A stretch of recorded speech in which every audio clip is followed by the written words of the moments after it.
میں کھڑے ہو کر کہتے ہیں کہ رات کے 12 بجے کیوں عدالت لگی؟ عمران نیازی صاحب، اگر اس ملک میں آپ نے آئین توڑا تھا تو عدالت رات 12 بجے نہ لکھتی تو عدالت آئین شکنی کے مرتکب ہوتی، چونکہ عدالت نے آئین کے گارڈین ہونے کا حلف اٹھا رکھا ہے۔ سپریم کورٹ نے اپنی ڈیوٹی ادا کی، چونکہ اس کی ڈیوٹی ہے کہ جب وہ آئین شکنی دیکھے تو اس کا نوٹس لے اور آئین شکنی کو وہ کالعدم قرار دے۔ تو اس لیے آپ نے اداروں کے خلاف جو زہر گھولا ہے، اب آپ کو الیکشن کمیشن سے خوف آ رہا ہے، چونکہ فورن فنڈنگ کیس کا فیصلہ آنے والا ہے اور آپ کے دل میں چور ہے۔ آپ کو پتہ ہے کہ آپ نے کروڑوں اربوں روپے بیرون ملک پاکستانیوں کے غبن کیے ہوئے ہیں۔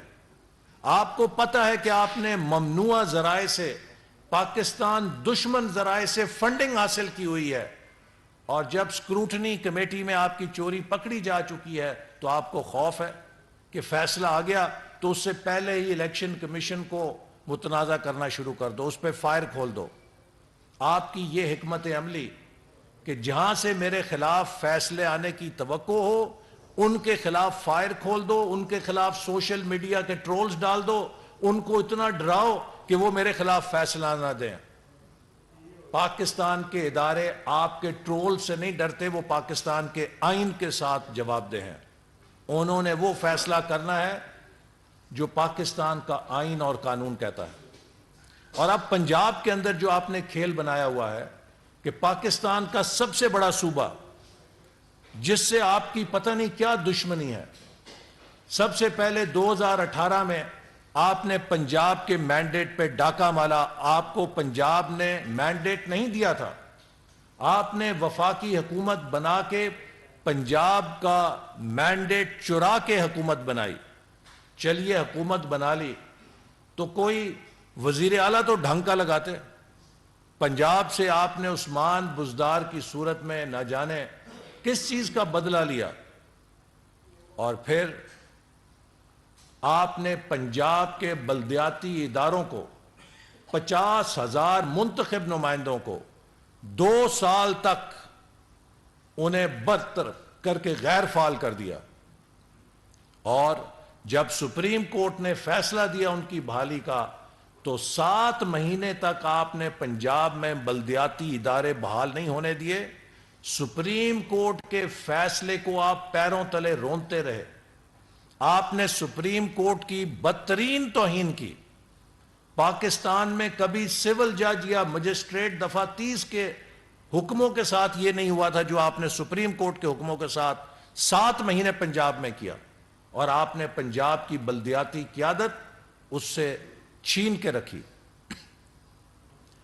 پھر پنجاب کے اندر جب ووٹ آف نو کانفیڈنس پہ کاؤنٹنگ کا مسئلہ آیا تو آپ نے جو تماشا پنجاب اسمبلی کے اندر اپنے گنڈوں کے ذریعے یہاں پہ بنایا، اس نے پوری دنیا کے اندر پاکستان کی جگہ ہنسائی کی۔ اور مجھے افسوس ہے کہ چودھری پرویز الہی جن کا خاندان، جن کا ایک ماضی ہے، ان کے خود امیجز آئے کہ وہ گیلری سے اپنے غنڈوں اور بدماشوں کو اندر لا رہے ہیں کہ جو آ کے زد و کوب کریں ڈپٹی سپیکر کو اور اراکین اسمبلی کو۔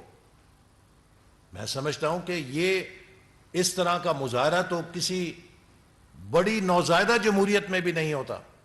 اور پھر جب پنجاب اسمبلی نے اعتماد کا ووٹ حمزہ شہباز کو دے دیا تو جس طرح آپ نے صدر اور گورنر کا تماشا بنایا ہے، لٹل مین آلسو بلیٹلز ہز پیپل۔ وہ لوگ جو آپ کے آئینی عہدوں پر بیٹھے ہیں، آپ اپنے جیسا انہیں بھی چھوٹا کر رہے ہیں اور ان کی حیثیت کو کمپرومائز کر رہے ہیں۔ آپ آئین شکنی کے مرتکب ہو رہے ہیں۔ آپ نے پنجاب میں 3 ہفتے سے بدترین انتظامی بحران پیدا کیا ہوا ہے۔ پاکستان کا سب سے بڑا صوبہ بغیر کسی قیادت کے ہے، اور آپ کی ہٹ درمی، آپ کی انا پرستی، آپ کی آئین شکنی پاکستان کے آئین کو آپریشنل ہونے میں رکاوٹ بنی ہوئی ہے۔ اس آئین شکنی میں جو جو کردار ملوث ہیں ان کے خلاف قانون حرکت کرے گا۔ میں سمجھتا ہوں کہ اب وقت آ گیا ہے کہ ہم پاکستان کو اس رونا وائرس سے پاک کریں۔ کرونا وائرس نے تو بڑا نقصان کیا، لیکن یہ جو آپ نے رونا دھونا ڈالا ہوا ہے اور جو آپ کی رونا وائرس ہر جگہ موجود ہے کہ ہر جگہ رو رو کے آپ قوم کو ہلکان کرنا چاہتے ہیں، تباہ کرنا چاہتے ہیں، آپ کا رونا وائرس جو ہے اب وہ پاکستان کا راستہ نہیں روک سکتا۔ پاکستان انشاءاللہ آگے بڑھے گا۔ ہم آپ کی تباہ کاریوں کو سمیٹ رہے ہیں، سمیٹیں گے اور ملک کو دوبارہ اس کی معیشت کو اور اس کے نظام کو مستحکم کریں گے۔ آپ نے سی پیک کو تباہ کیا اور اس کے اندر میں صرف ایک قوم کے ساتھ بات شیئر کرنا چاہتا ہوں کہ 9 صنعتی زون 2020 تک تیار ہونے تھے، جن میں $40 ارب کی چائنا سے پرائیویٹ انویسٹمنٹ آنی تھی، اور میں نے جو بریفنگ لی تو پتا چلا کہ جناب پہلا صنعتی زون 2024 میں، دوسرا 2025 میں اور تیسرا 2027 میں تیار ہوگا۔ آپ مجھے بتائیں، دنیا کا کوئی سرمایہ کار 7 سال انتظار کرتا ہے کہ یہ نالائق اور نااہل حکومت جو ہے 7 سال کی دیر سے صنعتی زون بنائے گی اور ہم اپنا پیسہ 7 سال روک کے رکھیں اور ہم وہاں جا کے سرمایہ کاری کریں گے؟ وہ تو منٹوں سیکنڈوں میں، اگر آپ کی کمٹمنٹ پوری نہیں ہے، وہ پیسہ ویتنام چلا جائے گا، کمبوڈیا چلا جائے گا، بنگلہ دیش چلا جائے گا، ایتھیوپیا چلا جائے گا۔ 7 سال کی تاخیر، اور ان 9 میں سے 5 صنعتی زون ایسے ہیں جن میں کام ہی نہیں شروع ہوا ابھی تک۔ آپ اندازہ فرمائیے، یہ ہے وہ نالائکی، یہ وہ نااہلی جس کی آج پاکستان سزا پا رہا ہے۔ تو اس لیے عمران صاحب، آپ کا رونا وائرس لوگوں کو اب گمراہ نہیں کر سکتا۔ لوگوں نے 4.25 سال آپ کو بھگتا ہے، بدترین مہنگائی، بدترین بے روزگاری، بدترین غربت، بدترین بند انتظامی، بدترین گورننس، بدترین خارجہ پالیسی، ہر شعبے کو آپ ملیا میٹ کر کے جا رہے ہیں۔ اور اب آپ اگر قوم کا کوئی ہیرو بننا چاہتے ہیں تو لیٹ می سے جسٹ ون تھنگ، 28 مئی 1998 کے بعد پاکستان کو ایک ایسی چھتری مل گئی ہے کہ پاکستان کی خود مختاری پہ کوئی میلی نگاہ نہیں ڈال سکتا۔ آپ جیسے نااہل اور نالائق لیڈر کی پاکستان کی خود مختاری کے دفاع کی ضرورت نہیں ہے۔ پاکستان کے دفاع کو اور خود مختاری کو نواز شریف جیسا بہادر لیڈر 28 مئی 1998 کو ناقابل تسخیر بنا گیا تھا۔ آج پاکستان کی طرف دنیا کی کوئی طاقت میلی نگاہ سے نہیں نظر ڈال سکتی۔ عمران نیازی جیسے نالائق اور نااہل لیڈر سے پاکستان کا مطلب کیا؟ لا الہ الا اللہ کا نعرہ نہیں محفوظ۔ پاکستان کا مطلب کیا؟ لا الہ الا اللہ کا نعرہ 22 کروڑ عوام کے دلوں کے اندر گونجتا ہے اور زندہ ہے۔ آپ نسیم حجازی کے ناول کا ہیرو بن کے اپنی ناکام سیاست کو زندہ نہیں کر سکتے۔ آپ دن بدن ثابت کر رہے ہیں کہ آپ اس ریاست کے نظام کے لیے نااہل ہیں۔ آپ اس ریاست کے نظام میں ریکلیس ڈرائیور کی طور پہ ایک تباہی کا ایجنٹ ہیں، اور جس غیر ذمہ داری کا آپ مظاہرہ کر رہے ہیں، آپ ایک ایک کر کے اپنے واپسی کے سب دروازے خود اپنے ہاتھوں سے بند نہیں کر رہے، انہیں تالے لگا رہے ہیں۔ Well done Imran Khan.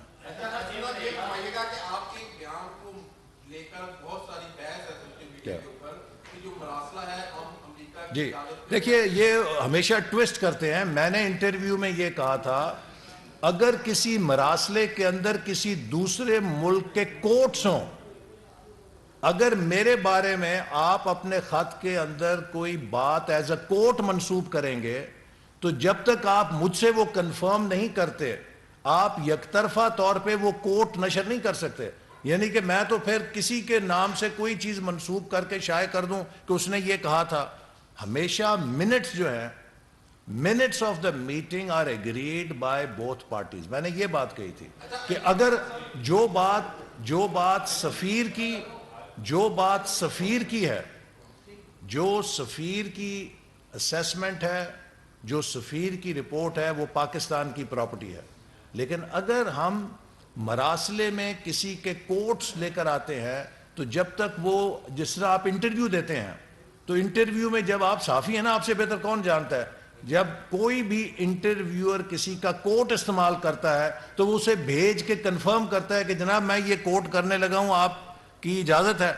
تو یہ ایک دنیا بھر کا سٹینڈرڈ پروسیجر ہے کہ جب آپ کسی کا کوٹ استعمال کریں گے تو آپ کو اس سے اس کی منظوری لینی پڑتی ہے. لیکن اگر آپ اپنا تجزیہ کریں گے، آپ کی رپورٹ ہے، اس کے لیے کسی کی ضرورت نہیں ہے.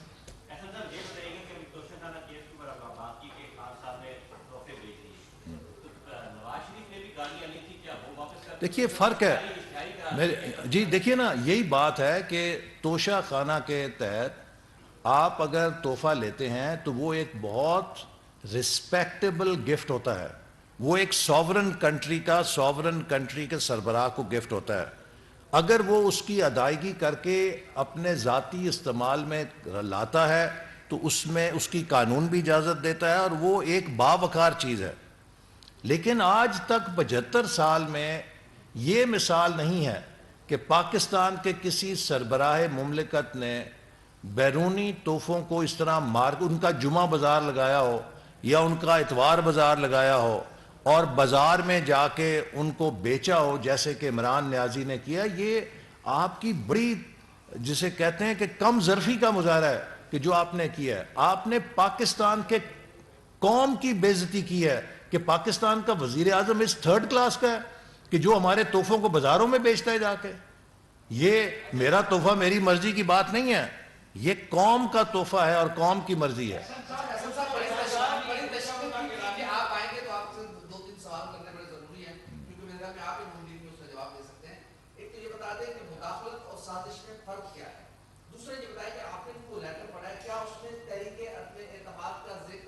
جی دیکھیے، مداخلت اور سازش کا فرق یہ ہے کہ جب ہم بھارت میں مسلمانوں کے اوپر ظلم پر بیان